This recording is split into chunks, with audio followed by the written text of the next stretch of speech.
SHU flag is being waved. The cheerleaders are coming out. The fans, the parents, the friends of the team on their feet across the way. The band is playing, and the Pioneers have done it. They've won every game this season.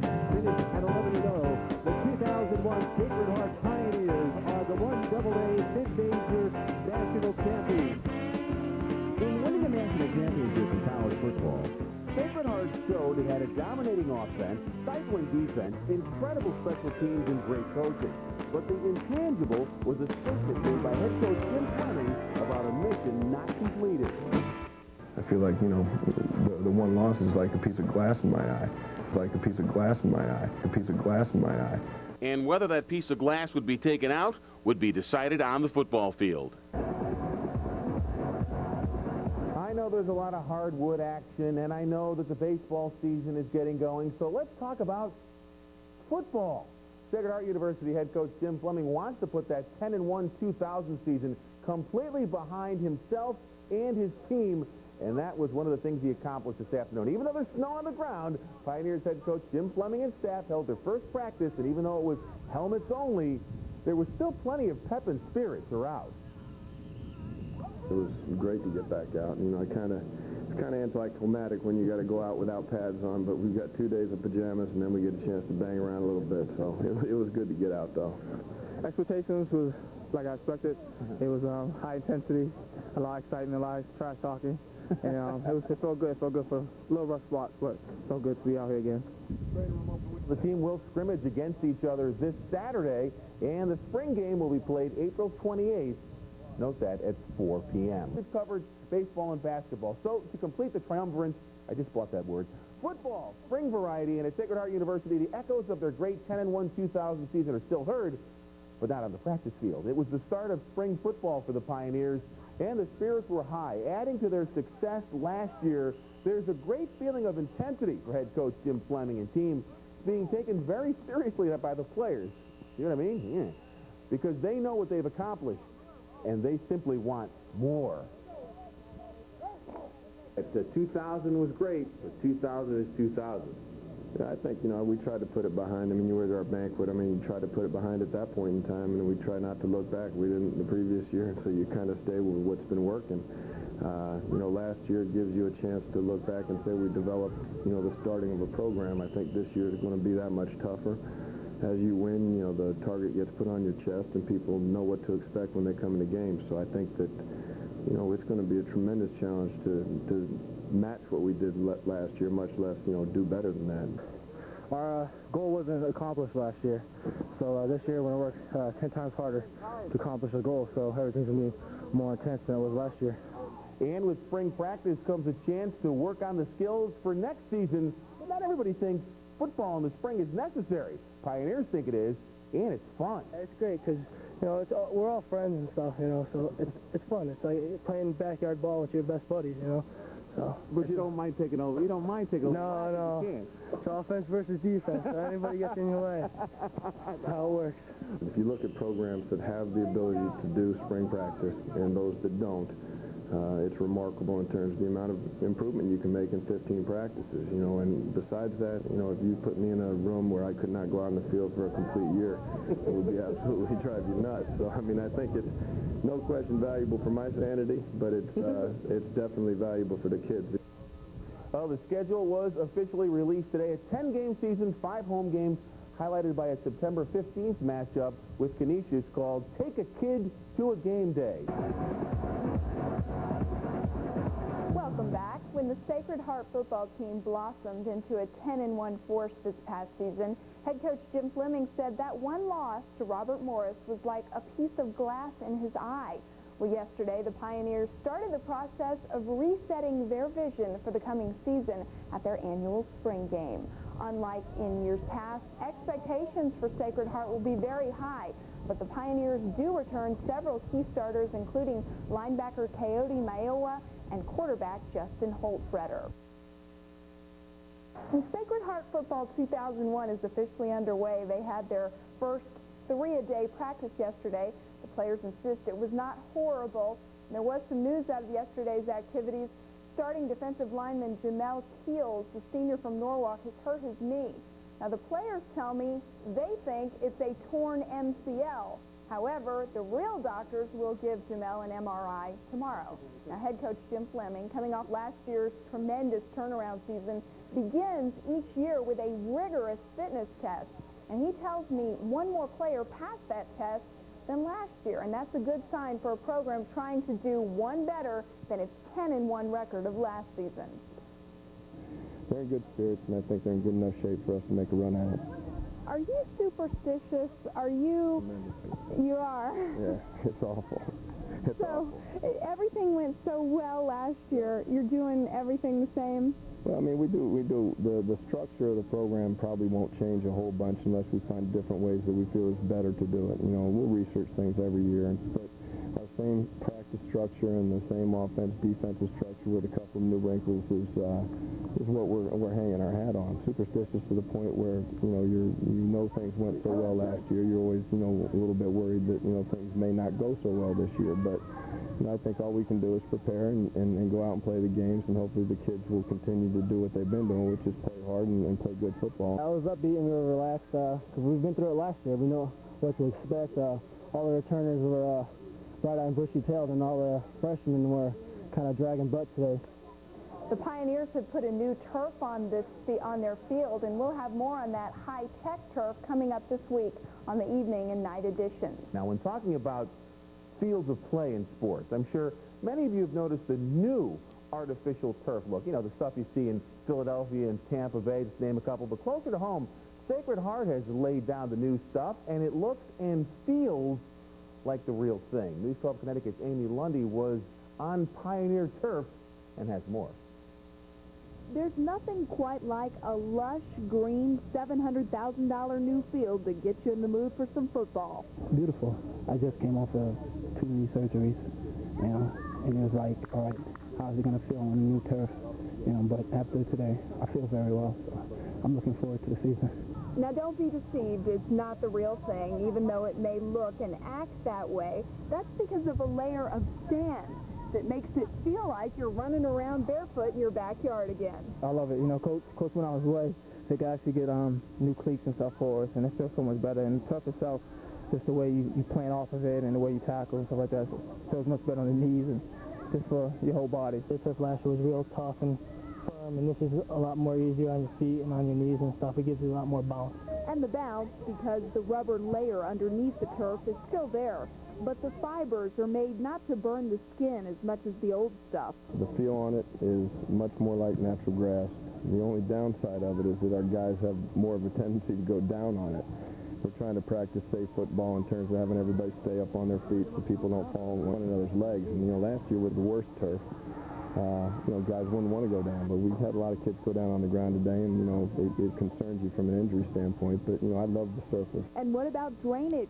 Well, university officials say it's also state-of-the-art, so don't expect to see any Saturday special of surf and turf on campus field. In Fairfield, Amy Lundy, News 12 Connecticut Sports.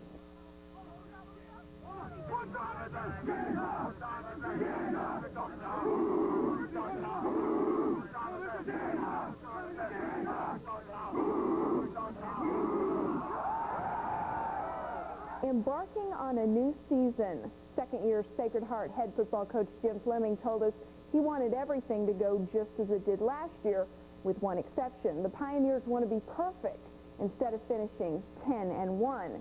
He said that one loss felt like a piece of glass in his eye. But you got to go out and go 1-0 first. SHU trying to do just that up at Central Connecticut in New Britain. And a team known for its offense would start the scoring via the defense. Blake Neary's 45-yard interception return for touchdown cut the early deficit to 1. Early first quarter, SHU up 7-6. Pioneers with the ball. Justin Holtfretter goes to the air, hooks up with Jeff Johnson. 45-yard strike. It's set up this. 2 plays later, Brandon Graham, 5-yard TD run. And this 2-point conversion would make it 12-7 SHU. Pioneer D would step it up. Next series, Central with the ball. Nowhere to go. Fumble. Odie and Mitchell recovers for the Pioneers. Then Sacred Heart converts that into a Tim Redican 24-yard field goal, puts Heart up 15-7. SHU defense sends nothing out the quarterback, and watch this hit by Butch Ruda. the CCSU drive to an abrupt halt. Another aspect of the Sacred Heart University football team that we see a lot of this year, excellence in special teams. Off the second half kickoff, there's a collision. The ball was recovered by Sean Hubbard. He returns it 20 yards for the score. They score again via special teams on a blocked punt. Shaheen Collin recovered it in the end zone. Sacred Heart also proved it has the air attack. Justin Holtzfeder goes 36 yards to Dev Johnson, who's wide open for the score. Marvin Royal capped off the scoring with a 1-yard run. SHU would blow it open in the second half and go on to win it by a final of 41-21. The happiness from that victory was short-lived as a tragedy of epic proportions struck.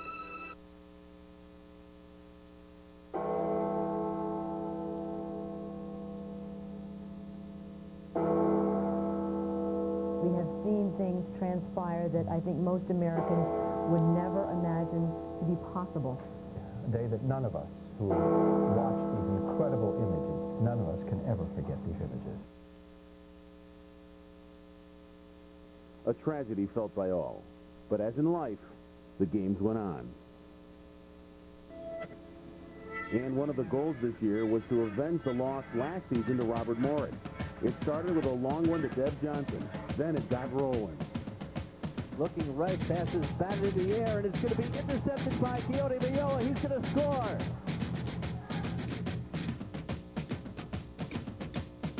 Caught by Deverin Johnson at the 40-45 midfield. One man to beat Deverin Johnson at the 20. He's going to go all the way down the left sideline. Touchdown, Sacred Heart. Coming off that 28-point second quarter, Marvin Royal scampers in from 7 yards, and Dev Johnson catches 7 balls for a school record 223 yards in Sacred Heart's 44-31 win over Robert Morris. The Pioneers were looking to go 3-0, not a conference game, at Siena, and the ground game led the way. A good lead block by fullback Mike Garino sprang Marvin Royal, while Brandon Graham follows the dominant Chris Evie, Derek Bailey, and Marty Wyman into the end zone. The air attack wasn't suffering. Justin Holtzfeder throws one underneath to Mike Laverty, and he scores from 15 yards to make it 20-0. Looking at it from the end zone, you'll see Laverty did a fine job of breaking the hold of a Siena player and score. Shout about it. That's what you're back, baby. Another fine day for Holtzfeder. He threw for 326 yards, and his second touchdown throw to Marlon Ward would go the distance. Ward goes down the sideline 58 yards and the score. But the real story of the game was the Sacred Heart defense. Kyle St. George, Craig Caperso, and crew held Siena to 33 yards rushing, 56 yards passing, and 3 sacks. Sean Hubbard garnered NEC Defensive Player of the Week honors. His hit gives Coyote Mayoa an easy touchdown in Sacred Heart's 34-0 win over Siena.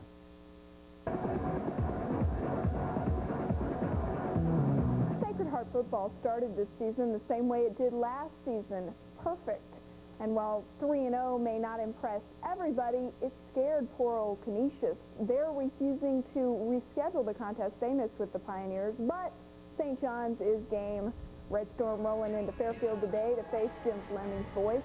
And the Pioneers scored off the opening drive. Marvin Royal plunges in from the 1. He'd add another one, a beautiful run from 30 yards, breaking wide for the score. 3 touchdowns on the day for Royal.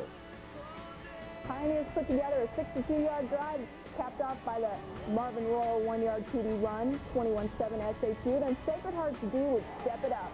Strong safety Brian Pulowski picks off the Red Storm's Milheiser, would set him up for this. Justin Holtzfeder, 9-yard TD pass to the whiteout. Doug Jeffrey makes it 27-7 Pioneers as they go on to win it and remain perfect. Final in this one, 30-14. Sacred Heart University football is known for its defense. Head coach Jim Fleming, a former defensive coordinator. But don't slight the team's offense. Fleming's staff has done a great job with a JUCO transfer at quarterback and a running back, Marvin Royal, who's realized his full potential.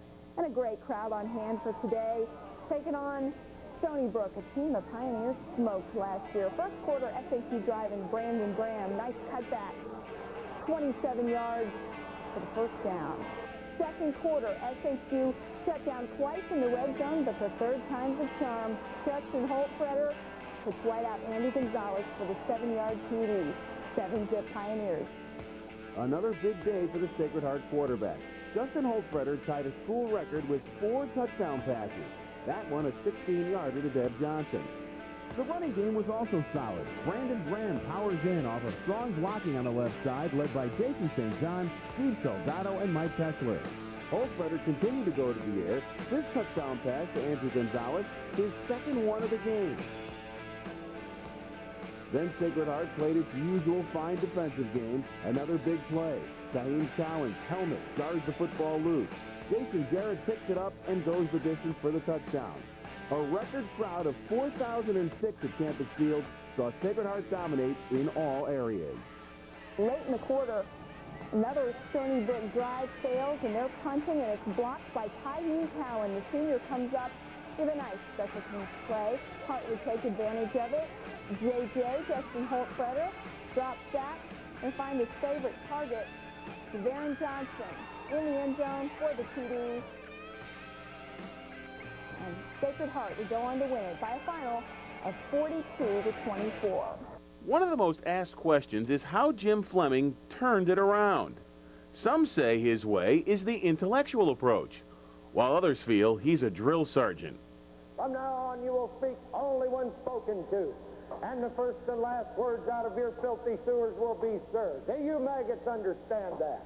Sir. Yes, sir. Bullshit, I can't hear you. Sound off like you got a pair. Sir. Yes, sir. If you ladies leave my island, if you survive recruit training, you will be a weapon. You will be a minister of death praying for war. But until that day, you are puke. You are the lowest form of life on earth. You are not even human fucking beings. You are nothing but unorganized, grabastic pieces of amphibian shit. Because I am hard, you will not like me. But the more you hate me, the more you will learn. I am hard, but I am fair. Fair? Some may disagree, including a 5'9" starting quarterback. How tall are you, Private? Sir, 5'9", sir! 5'9". I didn't know they stacked shit that high. You trying to squeeze an inch in on me somewhere? Huh? Sir, no, sir! Bullshit, it looks to me like the best part of you ran down the crack of your mama's ass and ended up as a brown stain on the mattress. I think you've been cheated. Old linemen aren't treated much better. Did your parents have any children that lived? Sir, yes, sir. I bet they regret that. You're so ugly you could be a modern art masterpiece. You guys just not be under control with any... Look at me! Any kind of situational substitutions be communicating, all right? Run the ball on us. We got to take that away back off, son. All right, look. Get away back off, son. All right, look at me.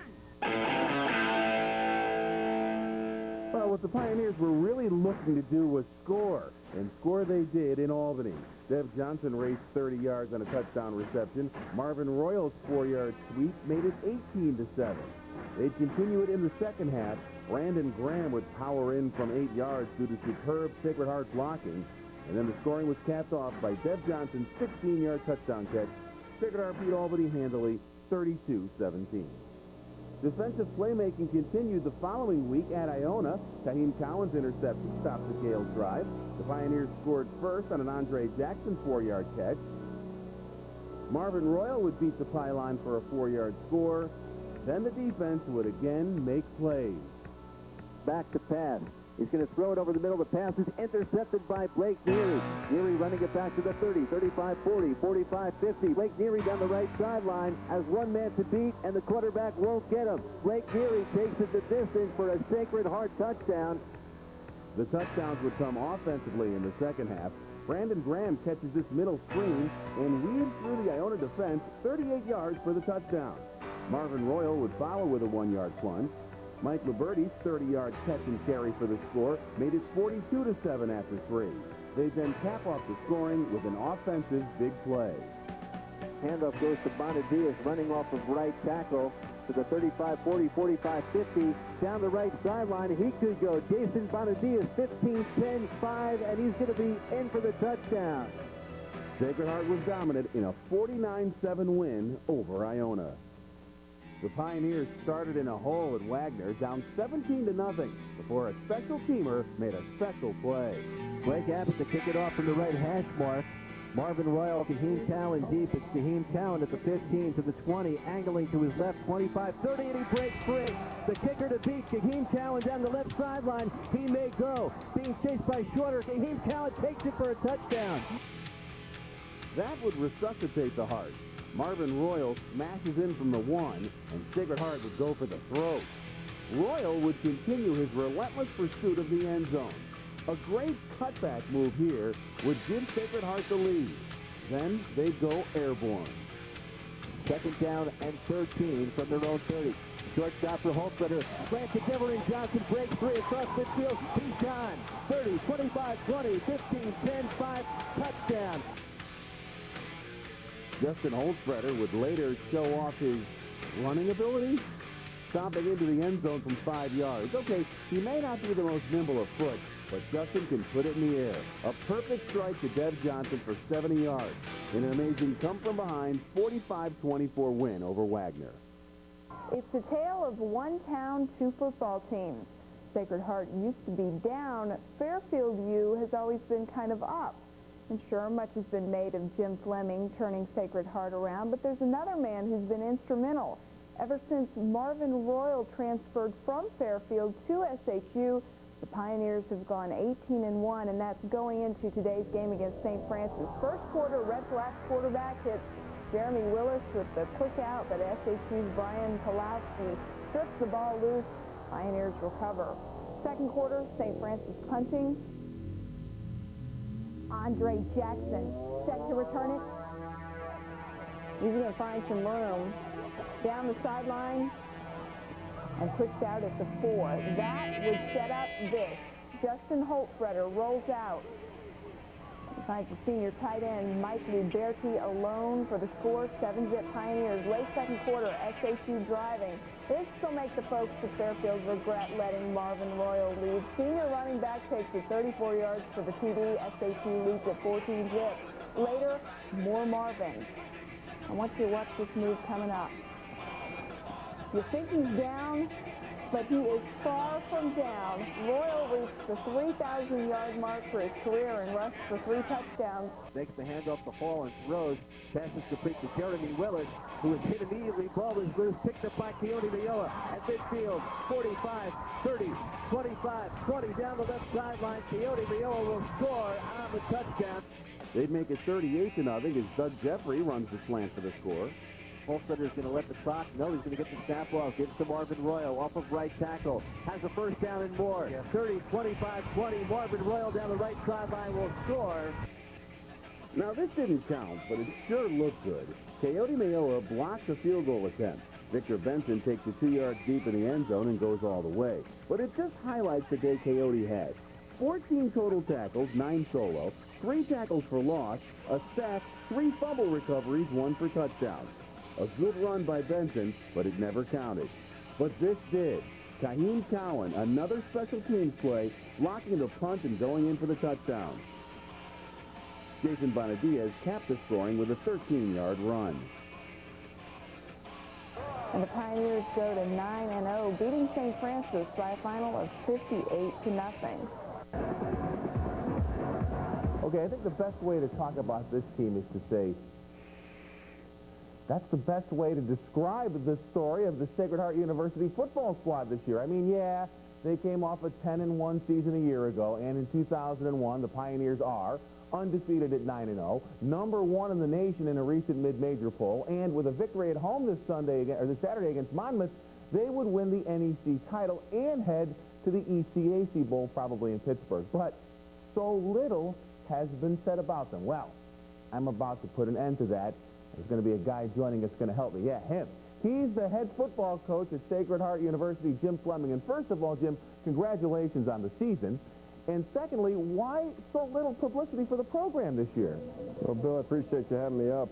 It's a real good question. I think a lot of it has to do with us being on the road so much. We've only been, home for 3 times. We got our 4th game coming up, and so, all we're trying to do is just go on out every weekend and win some football games, and hopefully some people will take some notice. Obviously, we've been able to, rattle the pollsters, and we were able to earn the #1 spot last weekend, and we're really hopeful that we can maintain that this weekend. And this opportunity to get on television and really ask people to come on out and support us is outstanding. We'd really love to get as many newcomers up to the campus field to take a look at what we have to offer.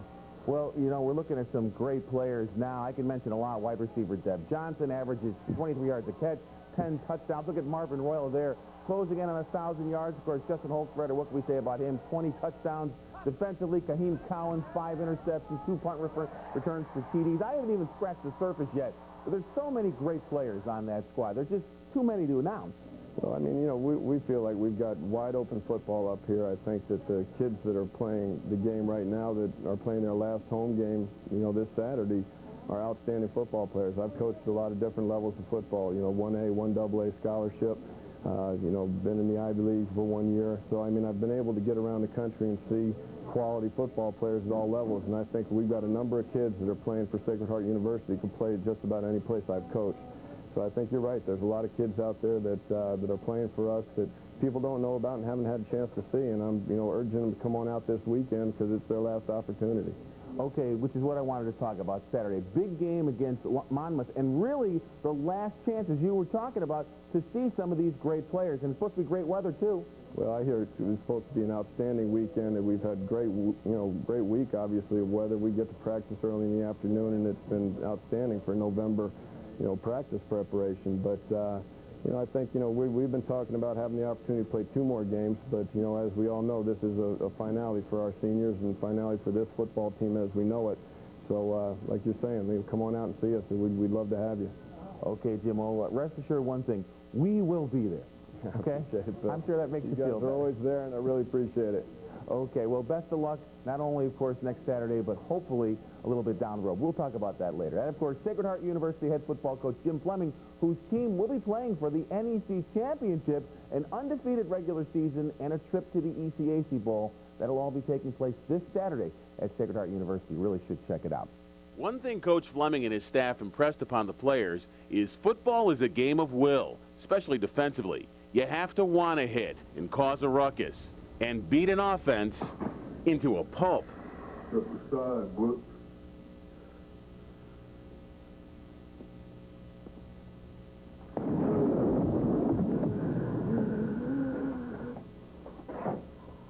I'm going to call a couple of hard pipe hitting to go to work on the home gear with a pair of pliers and a blowtorch. You hear me talking, hillbilly boy? I ain't through with you by damn sight. I'm going to get medieval on your ass.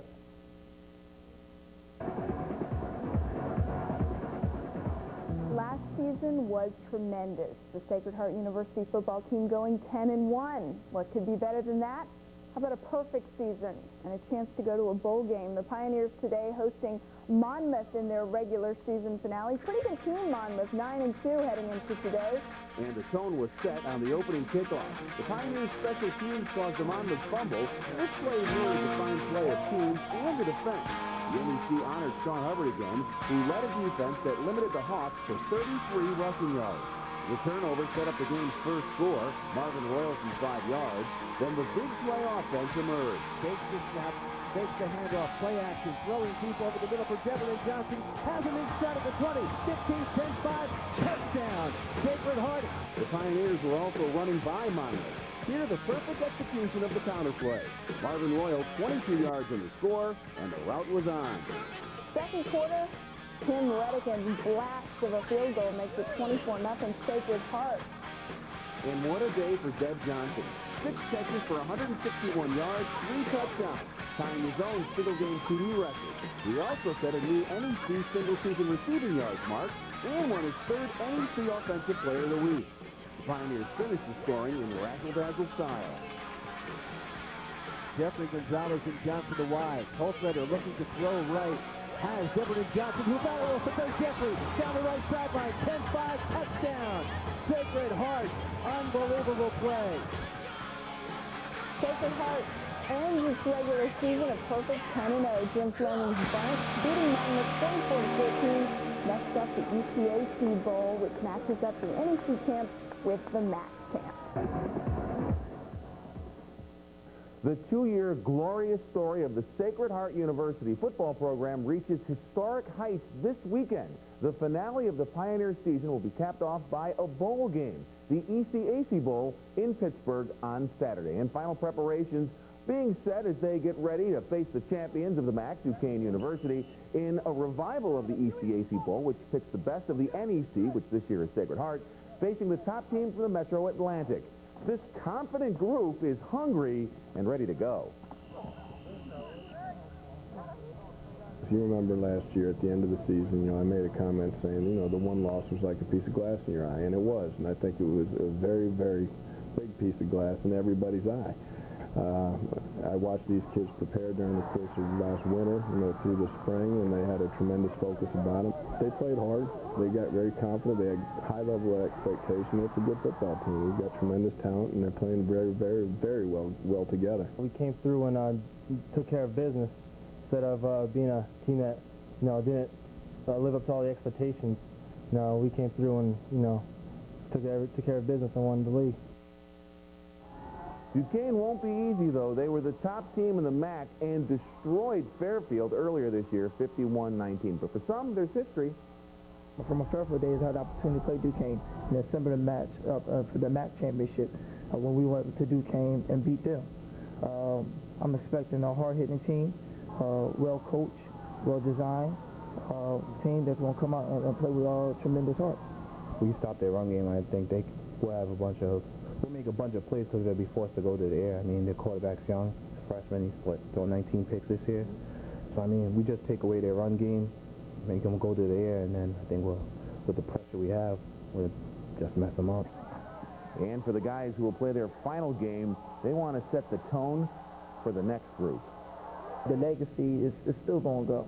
A lot of times people feel like it's going to stop right here, but we have a great upcoming freshman class, sophomores and juniors who's still going to be here. We're just going to carry this winning tradition. Because remember, a program is not made with a single season or two single seasons, right? It's made with consecutive wins. So we're going to put Sacred Heart on the top. What would it be like to come back saying you guys are the champions? I feel real good. We could put in a Fairfield face. Okay. Sacred Heart currently ranked #1 and Duquesne #4 in the latest Sports Network mid-major poll. Again, Duquesne will host the 2001 ECAC Bowl Saturday in Pittsburgh. Coach told them We still got work to do. they realized their destiny could be measured. You find out life's this game of inches. So is football. Because in either game, life or football, the margin for error is so small. I mean, 1/2 a step too late or too early, and you don't quite make it. 1/2 second too slow, too fast, you don't quite catch it. The inches we need are everywhere around us. Hell yeah. They're in every break of the game, every minute, every second. On this team, we fight for that inch. On this team, we tear ourselves and everyone else around us to pieces for that inch. We claw with our fingernails for that inch. Because we know when we add up all those inches, that's going to make the fucking difference between winning and losing. Between living and dying. And I know if I'm going to have any life anymore, it's because I'm still willing to fight and die for that inch. Because that's what living is. The 6 inches in front of your face. Now, I can't make you do it. You got to look at the guy next to you. Look into his eyes. Now, I think you're going to see a guy who will go that inch with you. You're going to see a guy who will sacrifice himself for this team because he knows when it comes down to it, you're going to do the same for him. That's the team, gentlemen. Now, what are you going to do?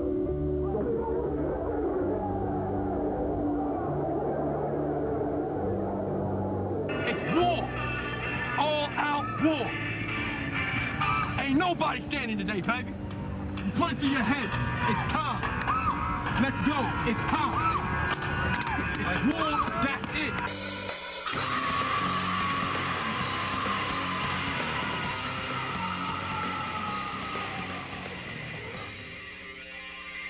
And in the biggest game ever played in the history of the school, it was the defense that again set the tone.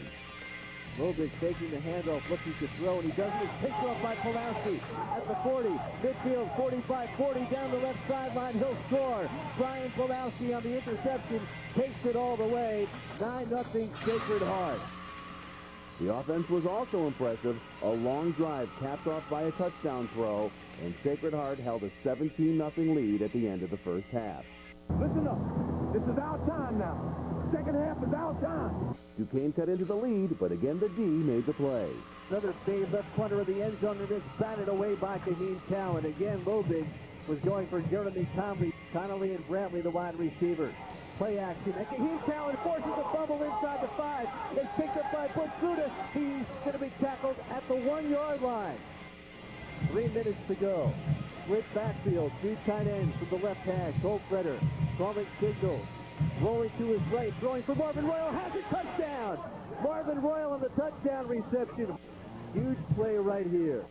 Lobig calling signal. Dropping back to pass. Rush, and he's going to be stripped of the ball by O.J. Mitchell, who has it. He's going to take it all the way. 15, 10, 5. Touchdown to O.J. Mitchell. That play could have wrapped up the undefeated season and the 2001 1AA Mid-Major National Championship.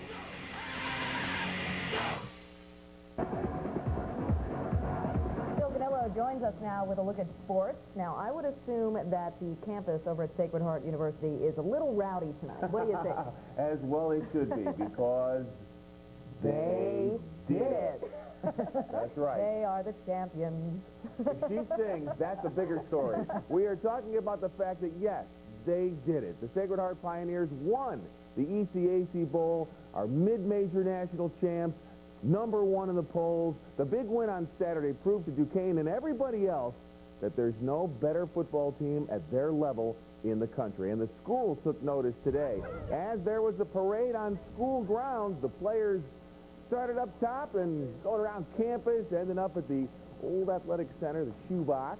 The atmosphere was festive, and why not? The players can afford to look like that after an 11-0 season capped off by a bowl victory. The ceremony included presentations and speeches by head coach Tim Fleming, athletic director Don Cook, and university president Tenera.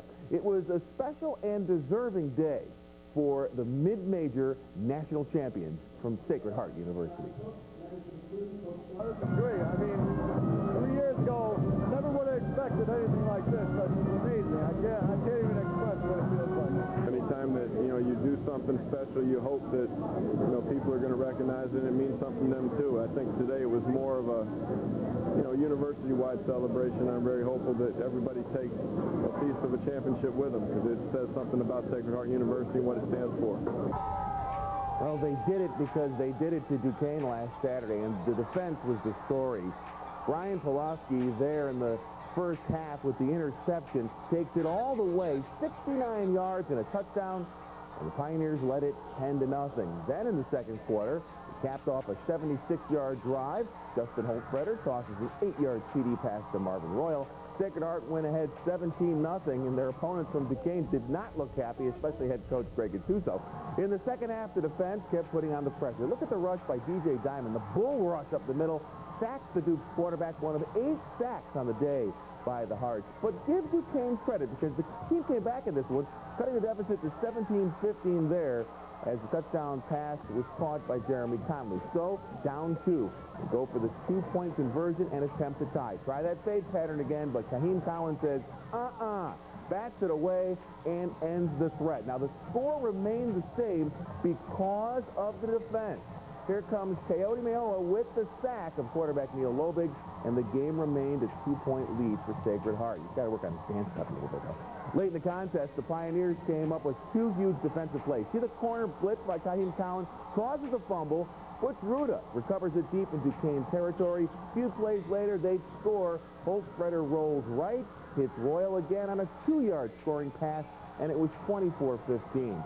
The for the loyal fans who came all the way from Sacred Heart to watch this game in Pittsburgh, they would get the exclamation point on this one as the quarterback for Duquesne sacked again. This time, O'Dane Mitchell not only sacks the quarterback, but then picks up the fumble and rumbles into the end zone. And that puts this one Sacred Heart's way. The national champions in mid-major play. Pioneers win 31-15, taking the ECAC Bowl. A proud moment that still engulfs Sacred Heart, even today. The reality is, I don't think it's really set in as of yet. I mean, I've mentioned before, it's been a roller coaster of emotions. I mean, the ups and downs from 2-8 to right now finishing up 11-0 on a perfect season. I don't think you can write a better ending to this type of story. So, yeah, the feeling's kind of euphoric right now. This leaves me speechless. This is something I would never expect. When they came up with the idea, we was like, how it was going to be. But when he came down and saw all these people here, this is great. It feels good to be national champs. I bet it does, though. There are more accolades for the Pioneers and more honors, which included 3 team titles, a Coach of the Year award, 10 All-Conference players, a Scholar Athlete, and 5 All-Americans. And with all that success, the Pioneers want us to know. We ain't that going nowhere. We ain't going nowhere. We ain't going nowhere. We can't even stop now, 'cause it's bad boy for life. We ain't going nowhere. We ain't going nowhere. We can't even stop now, 'cause it's bad boy for life. We ain't going nowhere. Going nowhere. We gonna stay right here. Coach, but yes or no? Keep the glass out of your eye? Yeah, it's out of my eye. We ain't going nowhere. We gonna stay right here. Going nowhere. We ain't going nowhere. We can't even stop now. We gonna stay right here. So right now, finishing up 11-0. Going nowhere. We ain't going nowhere. We can't even stop now, 'cause it's bad boy for life. This is great. It feels good to be national champs.